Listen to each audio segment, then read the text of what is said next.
जय महाराष्ट्र। या ठिकाणी ज्या माझ्या समस्त माता भगिनी या ठिकाणी जमलेल्या आहेत, सगळ्यांनी शांत चित्ताने या ठिकाणी बसून घ्यायचंय। आपला काही वेळातच या ठिकाणी कार्यक्रम सुरू होणार आहे। तर इथे बसलेल्या समस्त माता भगिनींनो, आपण आज या ठिकाणी येण्याचं औचित्य म्हणजे आपल्या शिरपूर वरवाडे नगर परिषदेची निवडणूक लागलेली आहे आणि त्या निवडणुकीच्या रणांगणामध्ये हेमंत भाऊ गुलाबराव पाटील हे नगराध्यक्ष या पदाच्या उमेदवारीसाठी उभे आहेत। म्हणून शिवसेनेचा धनुष्यबाण या चिन्हासमोरील बटन दाबून आदरणीय हेमंत भाऊ पाटील यांना आपल्याला प्रचंड मतांनी विजयी करायचा आहे। तसेच या वार्डामध्ये जे आपले उमेदवार आहेत आदरणीय मनोदादा यांना देखील धनुष्यबाण या चिन्हासमोरील प्रचंड मतांनी तुम्हाला आम्हाला विजयी करायचा आहे। तर इथे बसलेल्या माझ्या माता भगिनींनो, बसलेल्या माझ्या ज्येष्ठ तरुण मित्र परिवारांनो, तुम्हाला मी एक सांगू, ही निवडणूक म्हणजे ही या देशामध्ये जनरेशन झेडचं जी परिवर्तनाची लाट सुरू आहे, त्याच लाटीचा एक सुरुंग, त्या एक प्रतिबिंब म्हणजे या शिरपूरची निवडणूक आता ही झालेली आहे। या निवडणुकीमध्ये सर्वसामान्य माणसासाठी, गोर गरिबासाठी, शोषित वंचित उपेक्षितासाठी आणि अहोरात्र कष्ट करणाऱ्या आणि काम करणाऱ्या व्यक्तीला आपण या ठिकाणी निवडून देणार आहोत आणि या देशाला आणि राज्याला दाखवून द्यायचे आहे। म्हणून या देशामध्ये अनेक राज्य आले, या अनेक देशामध्ये अनेक राजे आले, अनेक महाराजा कालखंडामध्ये जोखत होता। ज्याप्रमाणे तुमच्या माझ्या देशामध्ये अन्याय अत्याचार करणारी लोक आली, त्या वेळेस छत्रपती शिवरायांसारखे, महाराणा प्रतापांसारखे, डॉक्टर बाबासाहेब आंबेडकरांसारखे असे महापुरुष आपल्या भूमीमध्ये जन्माला आले। त्याच पद्धतीने आपल्या देखील शिरपूर तालुक्यामध्ये एक नव परिवर्तनाचा वादळ आलेला आहे आणि त्या परिवर्तनाच्या वादळाचं नाव म्हणजे हेमंत भाऊ पाटील होय। तर आदरणीय हेमंत भाऊंच्या बाबतीमध्ये सांगायचं झालं तर तुम्हाला आदरणीय हेमंत भाऊ हे काही नवीन नाहीत, ते तुम्हाला परिचित आहेत। सर्वसामान्य माणसाला कामात येणारे, अडचणीच्या कामाला येणारे, आरोग्याच्या बाबतीमध्ये धावून जाणारे, सामाजिक धार्मिक कामांमध्ये अग्रेसरपणे सहभाग घेणारे म्हणजे हेमंत भाऊ। आदरणीय हेमंत भाऊ या आपल्या शिरपूर वरवाडे नगर परिषदेच्या नगराध्यक्षपदी जायला का पाहिजेत, तर त्याचं कारण म्हणजे तुमच्या आमच्या सर्वसामान्य माणसाच्या जाणिवा हा पूर्ण व्हावा, सर्वसामान्य माणसाला येणाऱ्या अडचणी ह्या दूर व्हाव्यात आणि त्याही पलीकडे जाऊन सांगायचं झालं तर तुमचा आमचा हक्काचा माणूस त्या व्यवस्थेमध्ये घुसला पाहिजे। ज्या दिवशी शेतकऱ्याच्या, कष्टकऱ्याच्या, कामगाराचा पोरगा या देशाच्या व्यवस्थेमध्ये जाईल, त्या देशामध्ये खऱ्या अर्थाने क्रांती घडायला वेळ लागणार नाही। हे आज येथे बसलेल्या माझ्या माता भगिनींनो मी तुम्हाला सांगू इच्छितो। त्याचप्रमाणे तुमच्या माझ्या देशामध्ये ज्या मातेने या देशाला आणि राष्ट्राला दोन छत्रपती दिले, अशा राजमाता, राष्ट्रमाता जिजाऊ, आरक्षणाचे जनक करवीर नरेश राजश्री, 1.5 दिवस शाळेत जाऊन 35 कादंबऱ्या, 14 लोकनाट्य, 13 कथा संग्रह, 7 चित्रपट कथा आणि 1 प्रवास वर्णन अशा साहित्यातून साहित्य सम्राट होणारे, मुंबई येथील सभेत ए आजादी झूठी है, देश की जनता भूखी है असं खणखणीतपणे म्हणणारे लोकशाही अण्णाभाऊ साठे, ज्या महामानवानं तुमच्या आमच्या देशाला संविधान दिलं, या देशाच्या व्यवस्थेनं जो दलित समाज हजारो वर्षापासून गुलामखंडामध्ये बांधून ठेवला होता, या देशाला स्त्री म्हणजे ही दासी या परंपरेनं जोखंडात अडकवून ठेवलेलं होतं, तुमच्या आमच्या देशामध्ये स्त्रियांच्या बाबतीमध्ये असेल, सर्वसामान्य माणसांच्या बाबतीमध्ये असेल, शोषित वंचित उपेक्षित दलित आदिवासी यांच्या बाबतीमध्ये असेल, या देशामध्ये सर्वात मोठी क्रांती ज्या महामानवानं केली त्यांचं नाव म्हणजे डॉक्टर बाबासाहेब आंबेडकर। अशा डॉक्टर बाबासाहेब आंबेडकरांच्या या लोकशाहीच्या सुंदर अशा देशामध्ये आपण लोकशाहीच्या माध्यमातून लोक तुमच्या आमच्या देशातून तुमच्या आमच्या मतदानाने आपण निवडून देतो। याच लोकांना आपण व्यवस्थेमध्ये घालून आपल्या स्वतःच्या न्याय हक्कासाठी तुम्ही आम्ही लढू शकतो, ही काळाची गरज आहे। सध्या या देशामध्ये आर्थिक भांडवलदारशाही खूप मोठ्या प्रमाणामध्ये अशी फोफावलेली आहे आणि ही आर्थिक भांडवलदारशाही म्हणजे या देशातल्या सर्वसामान्य गोर गरिबांच्या लेकरांना गुलाम करून आपल्या पक्षांच्या दावणीला बांधून इथली सर्वसामान्य माणसं यांना संपवायची आहे। या देशामध्ये उद्योगपत्यांचं यांना राज्य आणायचं आहे। या देशामध्ये शेतकऱ्याचं नव्हे, शेतकऱ्याचं, कष्टकऱ्याचं, कामगाराचं नव्हे, तर या देशामध्ये भांडवलदारशाहीच्या राज्य यांना आणायचं आहे। म्हणून त्याच गोष्टीला दळा देण्याचं आणि तळा देण्याचं काम तुम्हाला आम्हाला करायचं आहे। ज्या पद्धतीने युगपुरुष शिवरायांनी आपल्या देशामध्ये क्रांती केली, ज्या पद्धतीनं महाराणा प्रतापांनी तुमच्या आमच्या देशामध्ये क्रांती केली 5 वर्षांनी होत असते आणि या लोकशाहीच्या माध्यमातून निवडून गेलेला माणूस हाच तुमचा आमचा प्रचंड मतांनी विजयी करायचा आहे। माझ्या मातांनो, तुमच्या पोटून शिवराय आले, तुमच्या पोटून भीमराव आले, तुमच्या पोटून महात्मा ज्योतिबा फुले आले, तुमच्या पोटून सावित्रीबाई फुले आल्या। अशा महापुरुषांना जन्म देणाऱ्या तुम्ही आहात। तुम्ही या इतिहासाचे साक्षीदार आहात, कारण की तुम्ही या देशामध्ये ज्या वेळेस रावणाचा जन्म झालेला आहे त्या वेळेस रामाला देखील तुम्ही जन्म दिलेला आहे। ज्या दिवशी या देशामध्ये कंस आला त्या दिवशी या देशामध्ये श्रीकृष्णाचा देखील जन्म झालेला आहे। म्हणून या देशामध्ये जेव्हा इंग्रज आले त्याच इंग्रजांच्या पाठीवरती पाय देशवादातून आणि या देशामध्ये क्रांती करायची आहे। माझ्या मातांनो, यापूर्वी अनेक राज्यकर्ते या देशामध्ये होऊन गेलेत, पण एकाही राज्यकर्त्याला वाटलं नाही माझ्या माता भगिनीला 1000-500 रुपये द्यावेत। पण आजपासून 3 वर्षापूर्वी या देशामध्ये मोठी चळवळ उभी राहिली। एक मोठा असा राजकीय भूकंप या राज्यामध्ये आजपासून 3 वर्षांपूर्वी झाला आणि ती क्रांती करणारा माणूस म्हणजे एकनाथ संभाजीराव शिंदे। शिंदे साहेबांनी सर्वसामान्य शिवसैनिकाला त्याच्या न्याय हक्कासाठी झगडता यावं। गल्ली पासून तर दिल्ली पर्यंत सर्वसामान्य माणसाला त्याचा आवाज हा बाहेर काढण्याची त्याच्यामध्ये धमक आली पाहिजे। हाच प्रामाणिक हेतू मनामध्ये घेऊन सर्वसामान्य कार्यकर्त्यांना देखील आपल्या पक्षश्रेष्ठींना प्रश्न विचारण्याची ताकद त्यांच्यामध्ये निर्माण व्हायला पाहिजे। हा असा कणखरपणा आम्हा शिवसैनिकांमध्ये रुजवून या राज्यामध्ये क्रांती घडून महायुतीचं सरकार आलं होतं आणि त्या सरकारामध्ये मुख्यमंत्री एकनाथ संभाजीराव शिंदे साहेब होते। त्याच एकनाथराव शिंदे साहेबांनी माझ्या देशातल्या माझ्या राज्यातल्या गोर गरीब माता भगिनीला 1500 रुपये देऊन या देशामध्येच नव्हे तर या जगामध्ये नवी एका महिलांच्या बाबतीमध्ये क्रांती केलेली आहे। म्हणून माझ्या माता भगिनींनो, अशी तुमच्या आमच्या सारख्यांचा विचार करणारी माणसं जर या देशाच्या व्यवस्थेमध्ये गेली, तुमच्या आमच्या कुटुंबातून आलेली लोक जर या देशाच्या व्यवस्थेमध्ये गेली तर खऱ्या अर्थाने तुम्हाला आपल्याला आणि गोरगरीब मायबाप जनतेला आपण न्याय देऊ शकतो।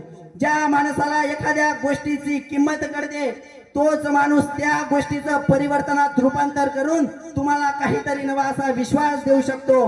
पण ज्याला ज्या गोष्टीची काही जाणीवच नाही तो माणूस तुम्हाला त्या गोष्टीपासून तुम्हाला तो संतुष्ट करू शकत नाही। म्हणून सर्वसामान्यांच्या कुटुंबामधून आलेल्या पोरांची फडी आपल्या या तालुक्यामध्ये आता उभी राहिलेली आहे।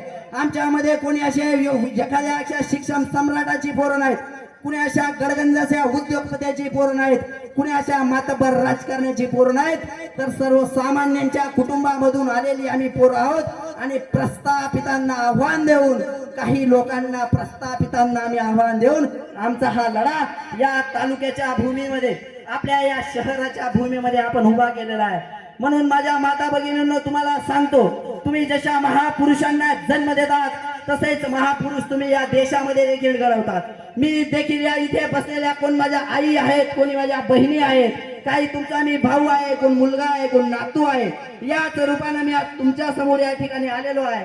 या सर्वस्वी ताकद कशामुळे येते तर ज्या दिवशी तुम्हाला एखाद्या गोष्टीची चीड यायला लागते, अन्यायाचा बाधा हा जास्ती पद्धतीने वाढायला लागतो, त्या दिवशी आपल्याला देखील वाटतं आपण कुणी आर्या गैऱ्याच्या मातीमध्ये जन्माला आलेलो नाही तर त्या छत्रपती शिवरायांच्या भूमीमध्ये आपण जन्माला आलेलो आहे। म्हणून जर काळाच्या नुसार जर तुम्ही आम्ही बदललो नाही तर आपल्या पुढच्या पिढ्यांना देखील आपण योग्य अशा कामगिरीचा सल्ला देऊ शकत नाही। गर्व वाटला पाहिजे अशा आजच्या दिवशी आपल्या माता भगिनींनी तो विचार मनामध्ये रुजवून जे नवतरुण सर्वसामान्य उपेक्षित घरातून येतात त्यांना प्रचंड मतदान देऊन या देशाच्या व्यवस्थेमध्ये पाठवलं गेलं पाहिजे। माझ्या माता भगिनींनो, या देशामध्ये खऱ्या अर्थाने स्त्री शिक्षणाची क्रांती ज्यांनी केली ते क्रांती सूर्य महात्मा ज्योतिबा फुले। महात्मा ज्योतिबा फुलेंना नेहमी वाटायचं उमरटाच्या आत असणारी माझी माता बहीण ही उमरटाच्या बाहेर जाऊन तिनं हा देश पाहिला पाहिजे, या देशाच्या व्यवस्थेमध्ये माझी भगिनी गेलेली पाहिजे असं या महात्मा फुलेंना वाटायचं। त्यावेळेस पुण्यामध्ये त्यांनी पहिली मुलींची शाळा काढली आणि त्या पहिल्या मुलींच्या शाळेच्या शिक्षिका आणि मुख्याध्यापिका या क्रांतीज्योती सावित्रीबाई फुले होत्या। माझ्या माता भगिनींनो,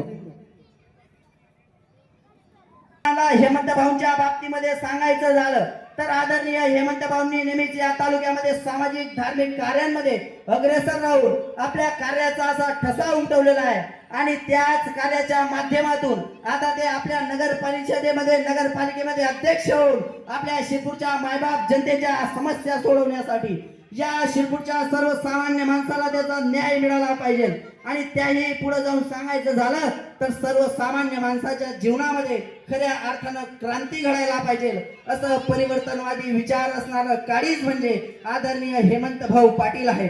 त्याच हेमंत भाऊंना तुम्हाला आपल्याला साथ देऊन या शिरपूर वरवाडे नगरपालिकेमध्ये पाठवून तुम्हाला आम्हाला आपला क्रांतीचा नवा इतिहास या ठिकाणी रचायचा आहे. म्हणून माझ्या माता भगिनींनो, तुम्हाला एकनाथराव शिंदे साहेबांनी अनेक योजना दिल्या. बांधकाम कामगार योजना असेल, त्याच पद्धतीने लाडकी बहिणीची सारखी योजना असेल.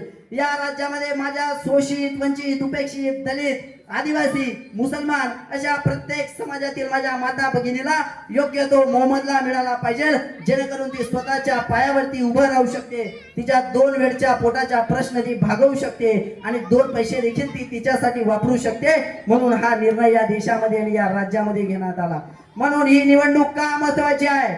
तुम्हाला जर आमच्या सारखी सर्वसामान्यांची पोरं या देशाच्या व्यवस्थेमध्ये पाहिजे असतील, तुम्हाला जर 2 नंबरचे धंदे करणारे असतील किंवा अनेक प्रकारचे कोणत्या ना कोणत्या धंद्यांच्या माध्यमातून पैसे कमवून तुमच्या आमच्यावरती राज्य करणारी लोक असावी असतील तर ती तुमची इच्छा आहे मायबापांनो सर्वस्वी. पण ही सर्वसामान्यांची फौज तुमच्या समोर उभी आहे. यामध्ये कुठल्याही कोणाच्या धनदांडग्यांची पोर नाहीत, ही सगळी सर्वसामान्यांची लेकरं आहेत. म्हणून ही सर्वसामान्यांची लेकरं ज्या दिवशी या व्यवस्थेमध्ये जातील त्या दिवशी खऱ्या अर्थाने तुमचा विचार केला जाईल. ज्याला ज्या गोष्टीची उणीव भासत असते तो ती गोष्ट करत असतो, पण काहींना त्या गोष्टीची उणीवच भासली नाही म्हणून त्यांना त्या गोष्टीचं सुद्धा काही महत्व कळणार नाही. मित्रांनो, सामाजिक कार्य करत असताना अनेक चांगले बरे वाईट असे अनुभव येत असतात, पण त्या अनुभवांमधून देखील मनुष्य काही शिकत असतो. म्हणून शिवपुरांच्या कथेमध्ये आदरणीय हेमंत भाऊंनी जे काही असं काम करून इतकी सुंदर अशी शिवपुराण कथा आपल्या शिरपूर तालुक्यामध्ये करून दाखवली. यामध्ये या तालुक्यातील गोर गरीब माझ्या माता भगिनीनं आपल्याकडे असलेला 1-1 रुपया त्या शिवपुरांच्या कथेमध्ये दिलेला होता. आमच्या या पेठेतल्या व्यापारी बांधवांनी देखील फुलाची पाकळी त्या ठिकाणी दिलेली होती. सर्वसामान्य गोरगरीब माणसाने त्यासाठी योग्य ती अशी मदत केलेली होती. म्हणून इतका सुंदर असा तो कार्यक्रम घडू शकला. तर असेच कार्यक्रम व्हावेत, याच पद्धतीने सामाजिक सांस्कृतिक कार्यक्रम या तालुक्यामध्ये व्हावेत. मुस्लिम बांधवांचे कार्यक्रम असतील, आपल्या बौद्ध बांधवांचे कार्यक्रम असतील, हिंदू बांधवांचे कार्यक्रम असतील, अशा समस्त जाती धर्मांना घेऊन या तालुक्यामध्ये नवा क्रांतीचा इतिहास आम्ही रचणार आहोत. कारण की आम्ही सर्वसामान्यांची पोरं आहोत. आम्हाला माहिती आहे पोलीस स्टेशन, कोर्ट कचेरी आणि दवाखाना यामध्ये सर्वसामान्य माणूस हा किती भरडला गेलेला आहे. नको त्या गोष्टींच्या मुळे सर्वसामान्य माणसाची होणारी आर्थिक लूट जर तुम्हाला थांबवायची असेल तर या शहरामध्ये सर्वसामान्यांची पोरं तुम्हाला पाठवावी लागतील आणि तुम्हाला तुमच्या कार्याचा वाटा ह्या मोकळ्या करून घ्याव्या लागतील. तर माझ्या मातांनो, परिवर्तन ही काळाची गरज असते. तुम्ही जर आता परिवर्तन करू शकला नाहीत तर येणारा काळ देखील तुम्हाला आम्हाला माफ करू शकणार नाही. म्हणून तुमच्या पोटी जन्माला येणाऱ्या मुलांसाठी, माझ्यासारख्या जन्म दिलेल्या मुलांसाठी, या देशातला शेतकरी असेल, कष्टकरी काय असेल, कामगार असेल, या सर्वसामान्य माणसाला त्याचा न्याय मिळाला पाहिजे. गोरगरिबाला त्याच्या प्रश्नाची जाण होऊन त्याचं समाधान व्हायला पाहिजे. हाच विचार आम्ही घेऊन आता निघालेलो आहोत. म्हणून आमच्या क्रांतीच्या लढ्यामध्ये तुम्हाला सहभागी होण्याचं एक अमूल्य असा हा वेळ आहे आणि याच माध्यमातून तुम्हाला आपल्याला मतदान रूपी आशीर्वाद देऊन योग्य ती क्रांती या देशामध्ये घडवायची आहे. 16व्या शतकामध्ये असा तारा चमकला, जिजाऊंच्या पोटी राजा शिवबा जन्मला. घडविले स्वराज्य त्याने सुखाविली प्रजा, परश्री माते समान असा होता मुचा राजा, परश्री माते समान असा होता मुचा राजा. याच छत्रपती शिवरायांच्या देशामध्ये तुम्ही आम्ही जन्माला आलेलो आहोत. या छत्रपती संभाजी महाराजांच्या देशामध्ये तुम्ही आम्ही जन्माला आलेलो आहोत. हा देश काही वर्षांपूर्वी गुलाम होता. हा देश काही वर्षांपूर्वी गुलाम होता, पण जसा गुलामीचा कालखंड येत गेला हा देश तसा तसा आजाद होत गेला. म्हणून अमेरिकेमधील धर्म परिषदेमध्ये शिकागोला गेलेले असताना स्वामी विवेकानंदांना त्या ठिकाणी एक प्रश्न विचारण्यात आला, स्वामी विवेकानंद तुम्हाला तुमच्या भारत देशावरती इतका गर्व का वाटतो? त्यावेळेस स्वामी विवेकानंद म्हणाले, माझा देशाला हजारो वर्षापासून गुलामगिरीची परंपरा आहे, पण माझ्या देशामध्ये जसा जसा गुलामगिरी करणाऱ्यांचा काळ येतो तशी तशी नव तरुणांची क्रांतिकारी फळी उभी होत असते. म्हणून माझा देश हा कधीही कुणाच्या स्वाधीनाने गुलाम होत नाही. माझा देश 50 वर्ष पारतंत्र्य भोगू शकतो, 100 वर्ष पारतंत्र्य भोगू शकतो, नवे तर 200 वर्ष पारतंत्र्य भोगू शकतो. पण एक काळ असा येतो सर्वसामान्य माणूस या देशावरती आपलं आधिपत्य गाजवल्याशिवाय राहत नाही. ही साक्ष नेहमी हा काळ तुम्हाला आम्हाला देत राहतो. म्हणून माझ्या माता भगिनींनो, नवशी क्रांती घडावी, या हेमंत भाऊंच्या रूपाने आपला हक्काचा माणूस त्या व्यवस्थेमध्ये जावा आणि गेल्याच्या नंतर त्यांचा बोट धरून तुम्ही आम्ही आपला हक्काचं काम करून घ्यावं, असा तो व्यक्ती म्हणजे हेमंत भाऊ पाटील आहे. त्याच्यानंतर आदरणीय मनुदादा या वार्डमध्ये उभे आहेत. आदरणीय मनुदादांचं ही तुम्हाला काम आणि चांगलं पद्धतीचं कर्तृत्व असं माहीतच असेल. आदरणीय मनुदादांच्या बाबतीमध्ये सांगायचं झालं तर आर्थिक दृष्ट्या सक्षम असताना देखील काकांचा वारसा त्यांनी निमूटपणे चालवला. आदरणीय कैलासवासी तात्यासाहेब प्रल्हादराव माधवराव पाटलांचा त्यांनी आमदारच्या पुतण्या असल्याचा कधीही बडेजाव मिळवला नाही. त्या पद्धतीने त्यांनी सर्वसामान्य गोरगरीब जनतेचं कल्याण करण्याचं काम केलेलं आहे. माझी या अंबिका नगरच्या भूमीमधल्या बसलेल्या माझ्या माता भगिनींना मी सांगू इच्छितो, तुम्हाला 2 रुपयाच्या वस्तू कोणी बाजारामध्ये देत नाहीत, पण त्या काळामध्ये जी प्लॉट सारखी देणगी मायबापानं तुम्हाला दिली, या द्यायला खूप मोठं असं मन लागतं. ते म्हणतात ना, देणाऱ्याने देत जावे, घेणाऱ्याने घेत घ्यावे आणि एके दिवशी देणाऱ्याचे हात घ्यावे. म्हणजे त्याचा अर्थ असा आहे माझ्या माता भगिनींनो, ज्यांनी तुम्हाला दिलाय त्या प्रश्नांची देखील तुम्हाला जाण असली पाहिजे. आणि ज्या वेळेस तुम्हाला देणारी लोक जेव्हा तुमच्याकडे काहीतरी मागण्यासाठी येतात तेव्हा तुम्हाला तुमचा मतदान रूपी आशीर्वाद त्यांना तो द्यावाच लागतो. हा या ठिकाणी सगळ्यात मोठा एक गौरवाचा विषय आहे. माता भगिनींनो, आदरणीय मनुदादांच्यावर तुमचा आशीर्वाद हा नेहमीच असला आहे. हा आपला हक्काचा वार्ड आहे. इथून आदरणीय दादा नेहमीच भरघोस अशा चांगल्या मतांनी निवडून जातात. आणि दादांचा कामाच्या बाबतीमध्ये सांगायचं झालं, काम देखील अगदी उत्तम पद्धतीने आहे. त्याच पद्धतीने हेमंत भाऊ पाटलांसारखा सिंहाची गर्जना करणारा, वाघाची डरकाळी फोडणारा अभ्यासू असा नेता जर या तालुक्यामध्ये घडवायचा असेल तर शिरपूर वडवाडे नगर परिषदेमध्ये हेमंत भाऊ पाटलांना नगराध्यक्ष म्हणून तुम्हाला पाठवावंच लागेल. तर माझ्या माता भगिनींनो, या राज्यामध्ये असेल या देशामध्ये असेल, वेळोवेळी तुला आमदारकीच्या लाटा येतात, खासदारकीच्या लाटा येतात, स्थानिक स्वराज्य संस्थांच्या लाटा येतात. पण राजकारण ज्या ज्या पद्धतीनं ज्या त्या सिच्युएशनच्या अनुसार वेगवेगळं असतं. त्याच पद्धतीनं आता आपल्या शिरपूरमध्ये निवडणूक लागलेली आहे आणि या निवडणुकीच्या रणांगणामध्ये आपले या ठिकाणी शिवसेना शिंदे गटाचे उमेदवार सगळेच्या सगळे या ठिकाणी उभे आहेत.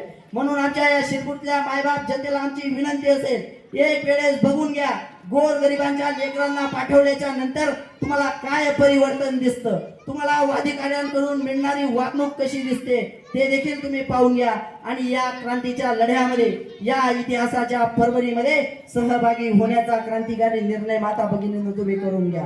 कारण की या ठिकाणी जी निवडून जातील ती लोक तुमच्या आमच्यासाठी रात्र काम करणार आहेत, नव्हे तर त्यांनी यापूर्वी देखील काम केलेलं आहे. ज्या सगळ्या वार्डांमध्ये आपले उमेदवार पाहून घ्या, एकही उमेदवारावर एकही माणूस कुठल्याही प्रकारचा ब्लेम करू शकत नाहीत. इतकी चांगली माणसं, इतकी सुजलाम सुफलाम फळी आम्ही या शहराच्या नगर परिषदेसाठी दिलेले आहे. म्हणून यांना मतदान रूपी आशीर्वाद देऊन यांना त्या ठिकाणी पाठवणं हे तुमचं कर्तव्यच आहे. म्हणून माता भगिनींनो, या देशामध्ये छत्रपती शिवाजी महाराजांनी देखील क्रांती केली. ज्याप्रमाणे राजमाता राष्ट्रमाता जिजाऊंना वाटायचं, यवनांचं क्रांती या देशामध्ये वाढलं आहे. माझा सर्वसामान्य शेतकरी भरला जातोय, कामगार भरला जातोय, सर्वसामान्य माणूस हा भरला जातोय. त्या दिवशी प्रभू श्री रामचंद्रांच्याकडे, श्री महादेवांच्याकडे राजमाता राष्ट्रमाता जिजाऊ यांनी मागणी केली, हे परमेश्वर अशा शंकरा, माझ्या पोटी एक पुत्र असा जन्माला दे, ज्याच्या एका जन्माने उभ्या या देशाचा कलंक पुसला जाऊ दे. त्याचप्रमाणे छत्रपती शिवरायांच्या या देशामध्ये जन्म झाला आणि स्वतःचं राज्य झालं. म्हणून छत्रपती शिवाजी महाराज नेहमी म्हणायचे, हे हिंदवी स्वराज्य व्हावे हीच श्रींची इच्छा. हे हिंदवी स्वराज्य व्हावे. म्हणून अशा क्रांतिकारी आया मातांनो, तुम्ही हात तुमच्या पोटून असे महापुरुष वेळोवेळी जन्म घेत असतात. या राज्यामध्ये एकनाथ संभाजीराव शिंदे सारखा माणूस येतो आणि अभेद्य अशी क्रांती करून सर्वसामान्य माणसांना या राज्यामध्ये उभं करतो. मातांनो, ज्या पद्धतीने हेमंत भाऊ सारखा सर्वसामान्य माणूस आपल्या नगर परिषद असेल, कोकण असेल, सगळ्या ठिकाणी सगळ्या नगरपालिकांमध्ये सर्वसामान्य ही उमेदवार त्या माणसानं दिलेला आहे. त्या माणसाला या राज्यामधल्या सामाजिक धार्मिक कार्य करणाऱ्या लोकांना त्यांना संधी द्यायची आहे आणि या देशामध्ये वेगवेगळं असं परिवर्तन त्यांना घडवायचं आहे. म्हणून तुम्ही तुमचा मतदान रूपी आशीर्वाद देऊन आदरणीय हेमंत भाऊ पाटील यांना आपल्या शिरपूर वडवाडे नगर परिषदेमध्ये नगर अध्यक्षाच्या रूपानं पाठवाल हीच खात्री व्यक्त करतो. आणि आदरणीय हेमंत भाऊ पाटील एक काही वेळातच या ठिकाणी येणार आहेत. त्यांच्या देखील तोटून आपण काही चांगलं असं ऐकणार आहोत. म्हणून एवढं बोलून माझ्या वाणीला विराम देतो. जय हिंद. हा बुलंद आवाज कुणाचा? हा बुलंद आवाज कुणा? भाऊ तुम आगे बढ़ो, हेमंत भाऊ तुम आगे बढ़ो. भाऊ, लाडक्या बहिणींचा लाडका भाऊ, छत्रपती शिवाजी महाराज बाबासाहेब आंबेडकरांचा, डॉक्टर बाबासाहेब आंबेडकरांचा लोक. जय महाराष्ट्र.